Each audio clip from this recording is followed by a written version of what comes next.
I'm from the Writers Guild of America East, which is based in New York. And there's also Writers Guild of America West. How many of you are from east of here or east of here? Oh, okay. So I guess the first thing I was going to ask is just if anybody had any previous experience with any entertainment unions, like if anybody knows anything, is like anyone like a SAG or an AFTRA member, or know anything about any of the, just sort of get a sense of where I'm starting from. Okay, that's cool, whatever. Or any union sort of experience? Okay, that's cool. All right, we'll just start from the beginning. I mean, the entertainment industry has major unions that represent all levels of talent. So like, I was telling Wojciech, I used to work at the Directors Guild, so like from directors all the way down to like every level of, the crew on a film or television set is in one or another union, and obviously writers are no different. So the Writers Guild of America East exists to negotiate contracts. That's the sort of primary function of any union, is to negotiate contracts for its members who live east of the Mississippi, and the Writers Guild West covers members who live west. Just like them, we have members who, are mostly in film and television. They write screenplays, they write teleplays, and just the sort of basic thing that we're doing, that we do as a union, like I said about negotiating contracts, is really provide benefits and protections. So that means like healthcare first and foremost, pension, that's a really big one in the entertainment union. Pension funds, retirement funds are really significant. And then contracts that guarantee things like creative rights, that a writer will be included in creative decision making, just sort of the things that protect a writer's job experience. So that's the sort of first thing that we do as a union. And then the second thing that we do is that we're a professional association. So we have a lot of community just based around people that work in the industry and write, and that is very important, because writers one day will be maybe working on an independent project like you guys, and the next day they're working for Universal, and next year they're working at HBO, and then they're doing something independent again. So it really is like, because you're in entertainment moving between employers and independent productions so constantly, you don't really have a community. So that's really what the guilds serve to do. And I know that this sounds very much like it has to do with old media. Or are you guys calling it old media? What are you? I'm calling it old media. What? Oh, yeah, okay. And it has been traditionally really about screenwriters and television writers, which makes sense. That's what there was for a really long time. And so it maybe seems strange to sort of hear the guilds talking about new media, and in fact they really have only started to recently, and I want to just sort of talk a little bit about why the WGA would even be interested in new media in the first place. Do you guys remember the strike a few years ago? Okay, so you all look very young to me, but you remember the Writers Guild strike. Does anyone remember what the major reason for the strike was? And closely, yeah. It goes for just how box set DVDs and also online sales were happening, and pretty much everyone else was covered except for the writers.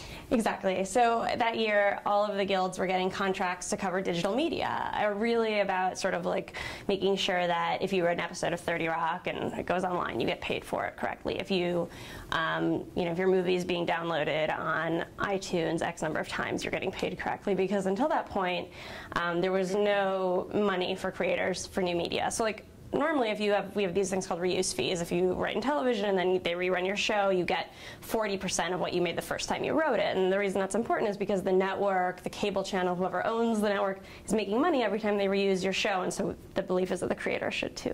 So then we absolutely felt that extended to new media, and our members really felt very strongly that extended to new media. There were all sorts of situations where the Letterman guys, I remember, were really vocal because somebody was the company was making all this money by selling top 10 lists, and it was all over the internet, and in the end they got they were cut this huge check for it, but they weren't getting paid, and so that was really, but all the shows were sort of like that, and certainly the screenwriters were really concerned about that too. So we talk about that as derivative or reuse of old media in digital media. But then the other side of that was original content for new media, which is exactly what you guys are doing. So when we started saying okay, our members from film and television can be covered or can get guild coverage and guild payment and guild protection on the digital side, that also means that their work, their independent work, should also be the same. And during the strike, a lot of members did things made independent web series, put stuff online because it was an outlet for them. At that time, they could do that, because during a strike, you obviously can't go work at the network, but you could make something yourself and put it online, and that became a really big thing. I think actually that's how Dr. Horrible's was invented originally, and Strike TV, which I'm sure you guys all know well, came out of the strike, obviously. So that basically created this window for us to both, have our members do more and more independent content, but for us to also have new members that did exclusively digital content. And there's a number of reasons that we wanted to do that. One, I think, again, I'm speaking for the Writers Guild East. The Writers Guild West has a slightly different approach, but we really believe very strongly that digital media is the future of entertainment, and that whether it's the reuse of traditional media online or the sort of emerging tier of user-created content, or I should say different tiers between sort of levels of quality, that stuff is really what's starting to like drive and shape entertainment. And I mean, it's true, like every day I get a digest of like, articles from all over the place. Actually, do you guys all subscribe to Synopsis? Does anyone get that? There's this thing called Synopsis, which is actually spelled CYNOPSIS, and if you get Synopsis Digital, you can subscribe to it, and you get an email every morning with like basically every business article that's in the trades and sort of the entertainment press about digital media, and there's really, really valuable stuff in there. I mean, yesterday there was a piece about YouTube trying to market original content.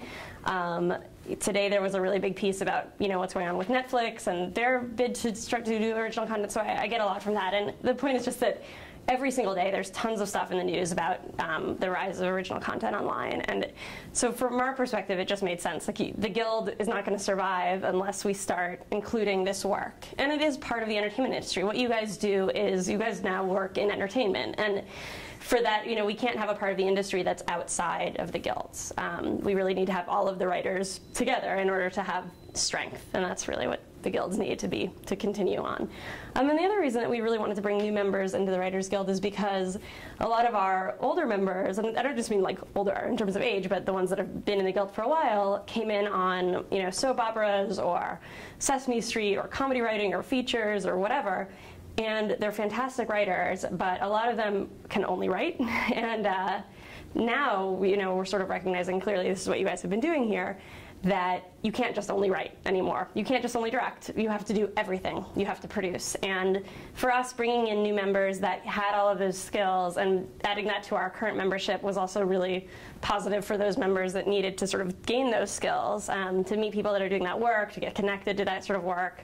And we've done, to that end, we've done a lot of like cross-pollination where we're, having people work with each other and get some of those older members ready to do that kind of work you guys are doing, because they're all very, very interested in it. It's amazing. Every time we have an event where we're like, let's talk about how to make a web series, it's just tons and tons of members from these, parts of the entertainment industry that are like soap writers. Like, as you guys know, soap operas, virtually non-existent or moving online, are really, really intent on learning this stuff. Like, just parts of entertainment that are really like sort of dying off are like, I gotta figure this out. So to have folks like you in the membership has been really, really valuable. And in the last 2 years, we've brought in nearly 100 people who are doing entirely self-produced, original, independent content. So people that have just done really, really low-budget web series, done them themselves, but high quality, very well written, and we've thought that bringing those people into the Guild is as important as having screenwriters, as important as having television writers going forward. So that's sort of what's in it for us. And it's something we're going to continue to do, and it's definitely part of the reason that I'm here. And then I guess that's like our motivation. And I guess I want to talk about why you guys would or wouldn't want to be in the Guild, or maybe like why these 100 people have chosen to join the Guild. I also talk really fast, so if anybody wants me to slow down. But essentially, like, every time I meet with a new media creator, and I spend a lot of time like going through, like, I just went through the list of everybody that got into the ITVF, which is like the LA Independent Television Festival, or like the New York Television Festival, and we usually will contact people that got a web series and something like that, because it sort of vets for quality, or like a program like this, which vets for quality. So we'll like go directly to those people and talk to them about whether or not they want to be in the Guild and what they might get out of being in the Guild. And I would say that the #1 reason right now that new media creators have sort of tell me that they want to be in the Guild is that it really sort of attaches a level of sort of credibility, entertainment industry credibility, I guess, prestige, cachet, whatever you want to call it, and it says, it really is, gives you the ability to say, I am a professional writer, I've done something that counts as professional writing, I should be in the Writers Guild.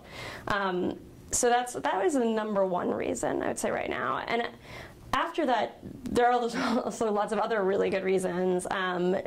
And the sort of the biggest one is health and pension benefits. I'll talk to all of you individually, but independent creators obviously are spending a lot of time making independent web series. It's hard to sort of have jobs where you necessarily get health or pension.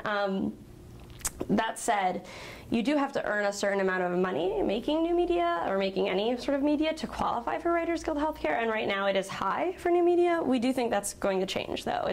Right now it's about $34,000. We have had several Guild web series that have sold and become branded web series, and those people have succeeded in getting their healthcare through the Guild, which is really exciting because it's pretty much like union healthcare is pretty much the best healthcare you can get anywhere. It's entirely paid, it's free, it's great. So that's the next big one. And then after that, I would say things like protection, the sort of stuff that the Guild does naturally, or for all of our other members. So like, let's say you have an independent web series and then you start talking to Adam.com, which is owned by Comedy Central. The Guild has a relationship with Comedy Central. We have contracts with Comedy Central. Or let's say you start talking to does iVillage still exist? I don't know. iVillage is part of NBC Universal, right? So some company that we actually already, through traditional media, have contracts in place with. That means that you can come to the Guild, say, like, I'm going to negotiate with this company. What are my rates? What am I supposed to be asking for? What should I expect as a Guild member? So that's sort of protection. Another thing that we do for new media folks is political advocacy. Have you guys talked at all about net neutrality? At all? Okay. So that's something that we've really taken a strong stand on, and it has to do with the way that, and I may not explain this exactly right, but essentially, is anybody familiar with the term net neutrality? Okay. Well, it does impact you guys, so maybe I'll send something. But it's sort of this idea that, I think is the right analogy. Right now, in order to have something on cable, the cable companies own the bandwidth. I'm going to use all the wrong terms. And so it's, they can have their programming on. You can't just slap something up on TV and have it go out. The internet's the opposite. The internet's totally open right now. Which makes it possible for you guys to do exactly what you do. Major, and at least in our analysis, major media corporations who tend to be a really good example is NBC, which is now owned by Cablevision. I keep wanting to call them Cabletown because that's the 30 Rock thing, which is my second 30 Rock reference in 15 minutes. But they're owned by Cablevision, so it's or Optimum, whatever you call them, wherever you are. Cablevision wants to be able to make it so that NBC stuff, Universal stuff, will go really fast over your internet, but independent stuff from other companies will go slowly. Really literally owning the sort of physical capacity to determine what goes fast and what goes slow, or what you can see and what you can't see, which right now we don't have anything like. You can see anything, and that's what makes the internet so amazing. I mean, that's what makes it possible for you guys to even do your work. So we really believe very strongly that a free and open internet is the most important thing for writers. We don't want to see the internet become sort of the exclusive domain of the same companies that run TV and feature film. It just doesn't, it's not going to provide the same amount of opportunities that it does now. And so we've done a lot of political advocacy around that. We went down to DC last month with a big group of members from all these different TV shows and web series to lobby to talk directly to congresspeople about the issue. We have a group of members that work specifically on that. So that sort of advocacy is something we do for new media creators. And then beyond that, there's a lot of sort of other benefits that might be appealing to people who work anywhere in the industry, new media or otherwise. Things like events, which is certainly going to be most appealing to anyone who's in New York or LA, because the events tend to be at the Writers Guild.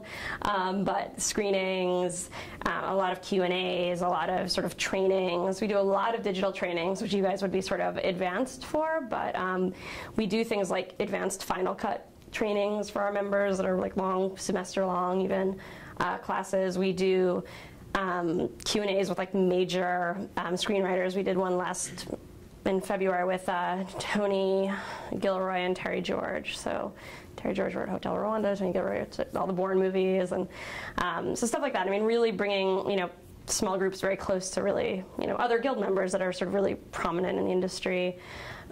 People get screeners in the mail, which is a big thing for a lot of people. Before the award season, you get a lot of free movies in the mail, and you get to go to a lot of free movies. And we also now have writer space, which again is obviously really going to be more important if you're in or around New York.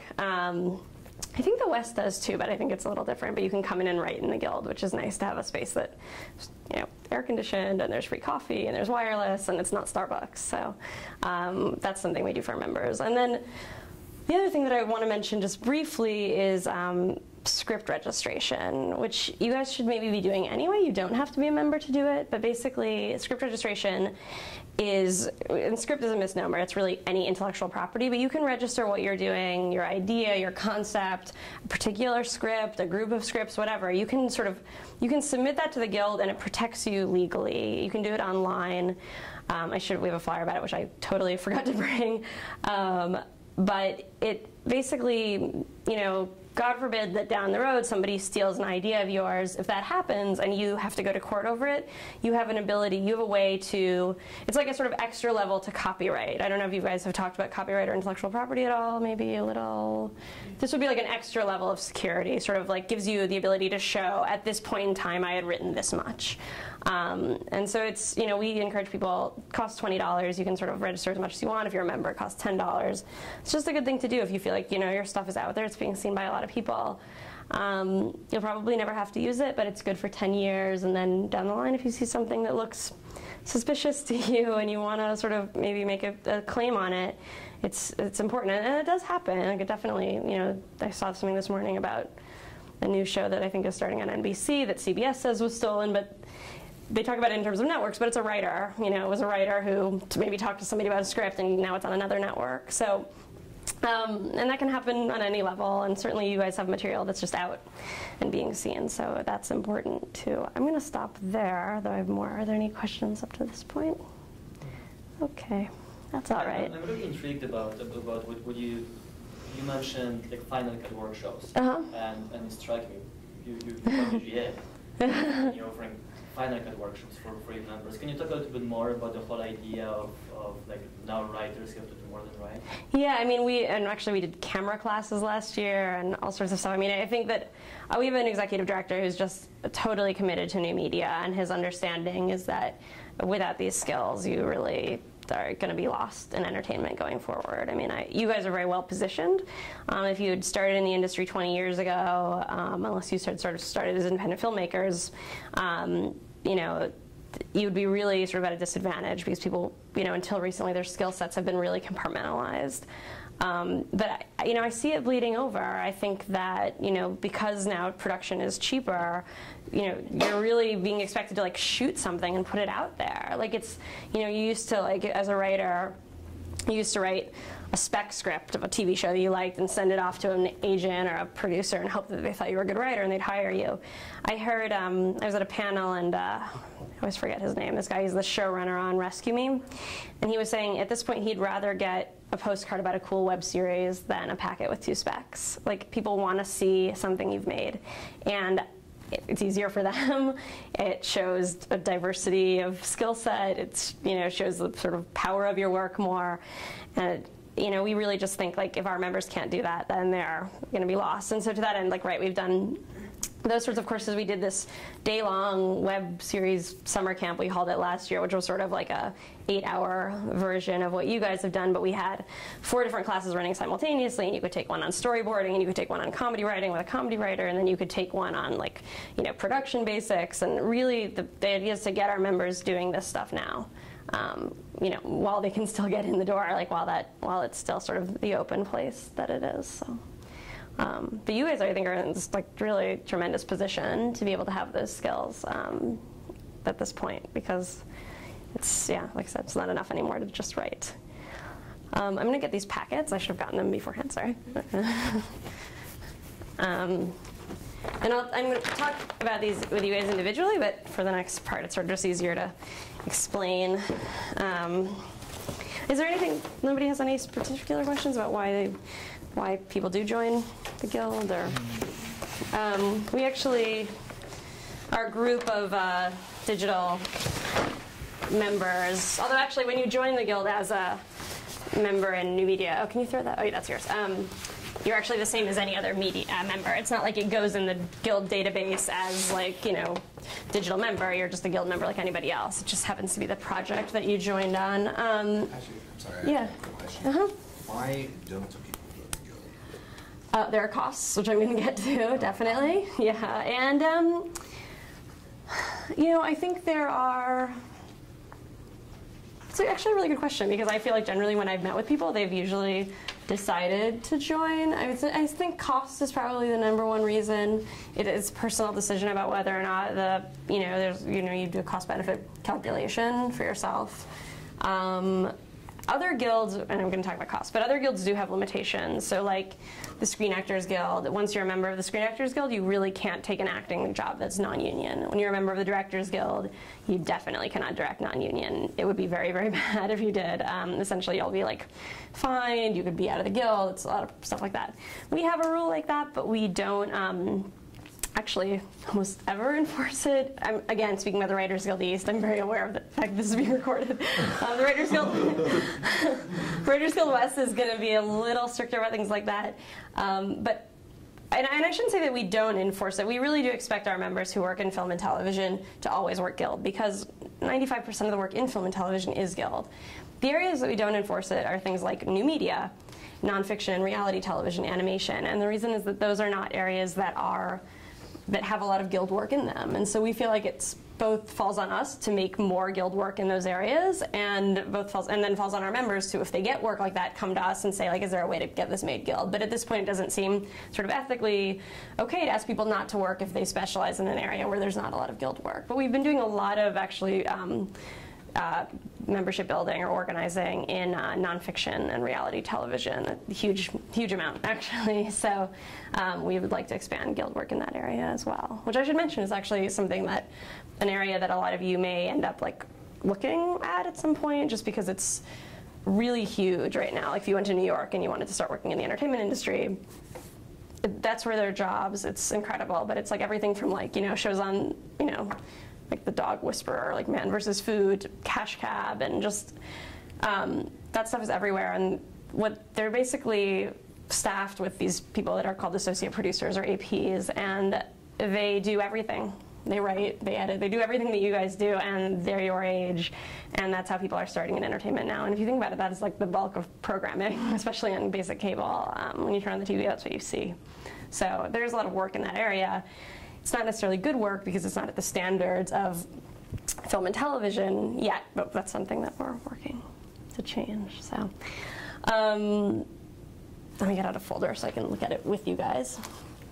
Can you think of any titles of like web shows whose creators are part of your guild? Yeah, definitely. I actually have a list of all the web series on the East Coast, but think of some that you may. So Anyone But Me. You guys heard from Susan Miller. So we have an award now for independent new media. We have Writers Guild Awards where we give out, an award for the best feature film. And at that very same ceremony, we gave out one for new media, one for derivative, and that went to 30 Rock webisodes, and one to independent, and that went to Anyone But Me, which was great. It was really good to have a show with that sort of quality and high profile win that award the first year that we gave it.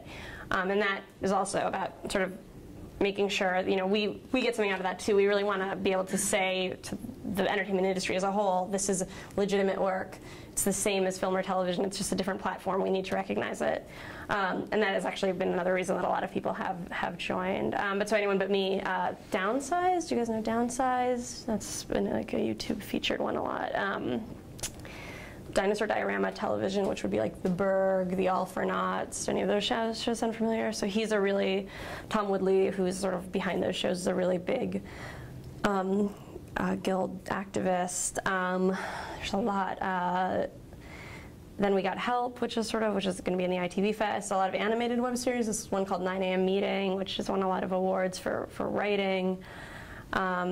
Jack in a Box, which is about a guy named Jack that works in a ticket office. It's really, really good. It's really good, and it's so well written, and he's gotten a lot of attention. It's about 100 shows, so I can send you the list of guild shows, and there's something on it for everybody. I have my personal favorites. Other people have stuff they like, but the difference is that it's mostly scripted web series right now. But I understand too that nonfiction is also scripted, and that you guys are doing work that we do cover work like the kind of work that you guys do. So it's not at all out of the question. In fact, we want to have more people to do this sort of work, and I know that you guys do put time and thought into things like character and structure, and the same thing that any writers think about. So let me talk about costs. I'll get that out of the way. It costs money to join all of the guilds.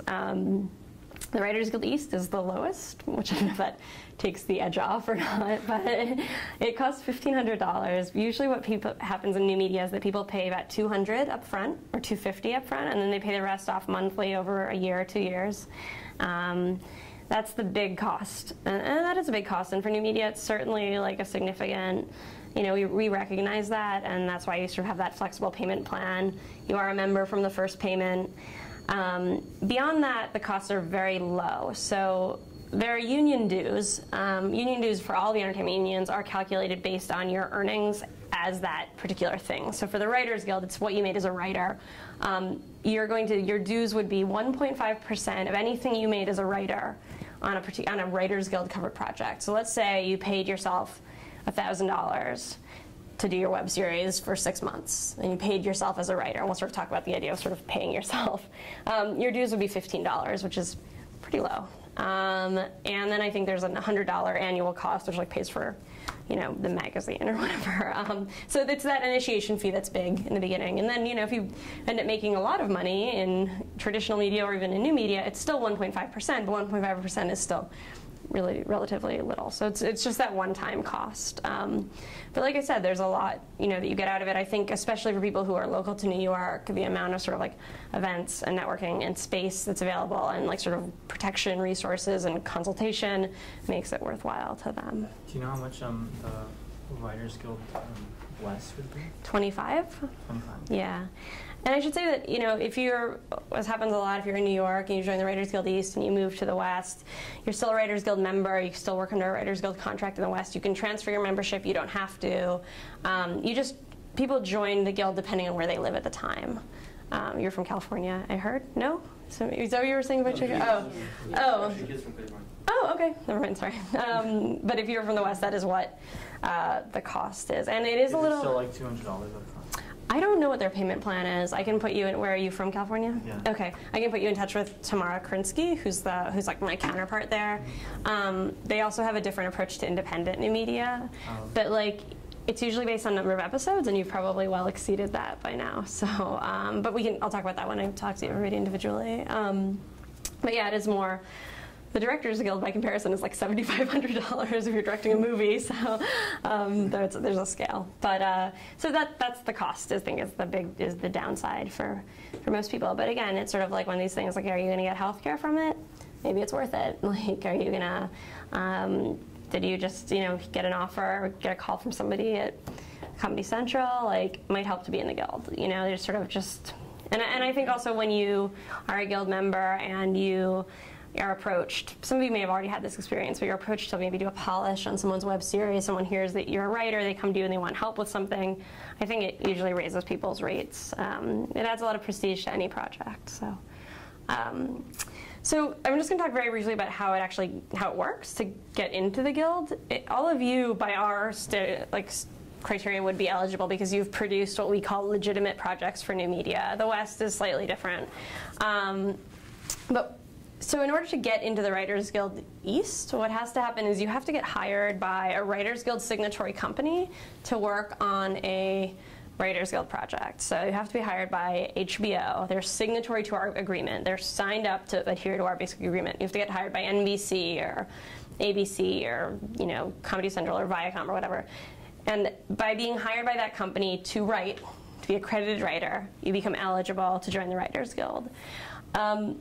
The way that works for new media, and actually for a lot of media, because a lot of writers own their own production company, is your own company becomes signatory. And actually it's very common in like television writing or feature writing for a writer to have their own production company. But that's signed on to like a bigger project. But you make your company, be it an LLC, sole proprietorship, S Corp, whatever it is, signatory to the agreement. And again, we can talk about that more individually. But it's paperwork, usually takes about 20 to 30 minutes, and then you sort of hire yourself, which is done through this new media deal memo. So any job that you do with the guild, or for like on a guild contract, you'll have a deal memo, feature film deal memo, whatever. So we have one made up for new media, and the new media one is extremely flexible, and basically what it says is you can be paid whatever you want.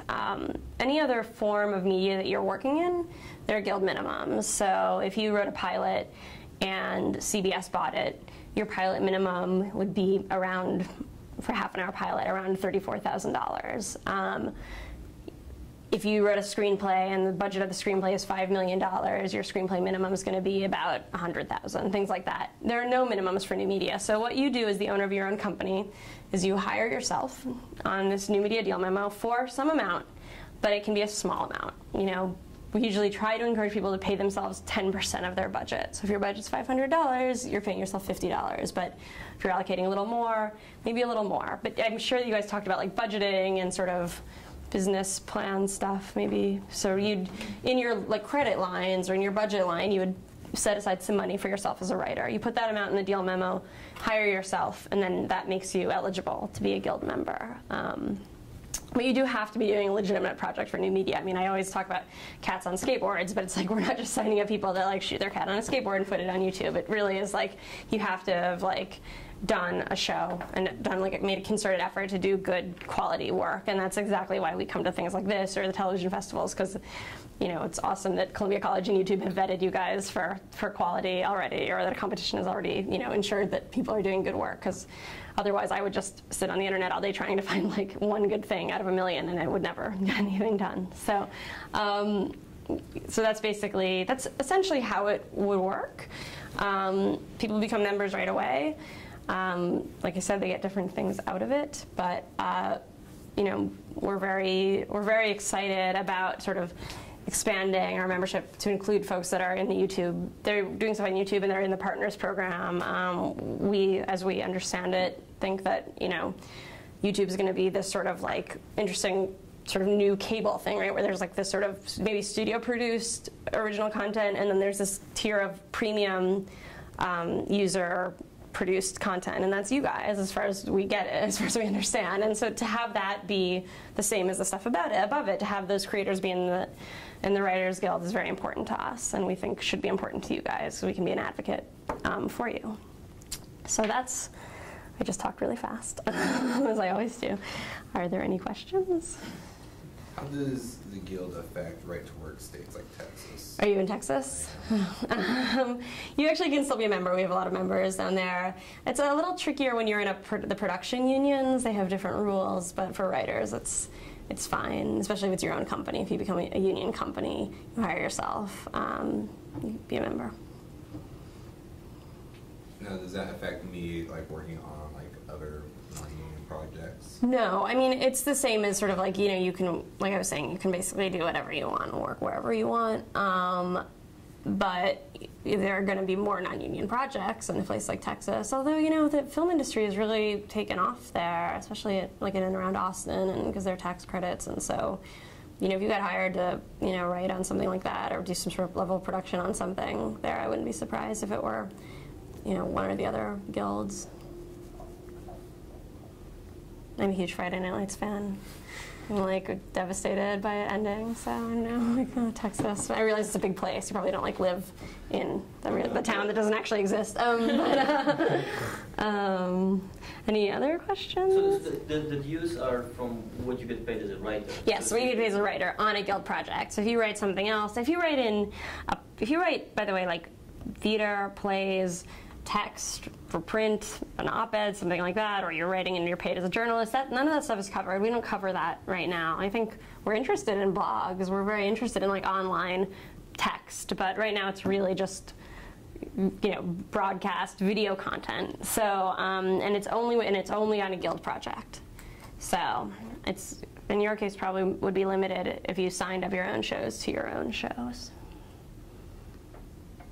So it wouldn't, you wouldn't worry about shooting your own project or directing your own project? No, not at all. None of that is. You could join those unions depending on their sort of restrictions, but that would not, like if you had different lines in your budget, like exactly. Paying myself this much for directing, fine, you're not paying dues on that. You're only paying dues on your writing salary. I mean, is writing something you guys think about? Are you guys interested in sort of like sort of writing in traditional media or doing scripted content for new media? Is that something you guys think of yourselves as writers? I don't know, sort of, sometimes people think of themselves more as one thing than another. You guys are all like on-screen talent, I get it. But I think the interesting thing is that all of them are writers. Right. I mean, everything they do is written. I guess not the traditional, and not even the. I even call web series traditional now. Right. Sometimes, but I mean, I think they're very much on the bleeding, cutting edge of storytelling in that sense. Absolutely. But it really is. It definitely is written. Yes, and I think actually it's sort of analogous to what I was saying about like nonfiction and reality television, because we're getting more and more used to that sort of thing as the way stories are told. And all of those shows have writers. The writers might not be called writers and they might not be writing a script, but when they're stringing together, you know, Real Housewives or whatever, they're telling a story. And that's sort of our definition of storytelling is very broad. And so when you guys create a character version of yourself for your vlog and you have sort of things you want to get across, and you know, that's telling a story. Like there's pathos there, you know. So it's really absolutely, and I think that that's very much what sort of contemporary storytelling looks like. So, are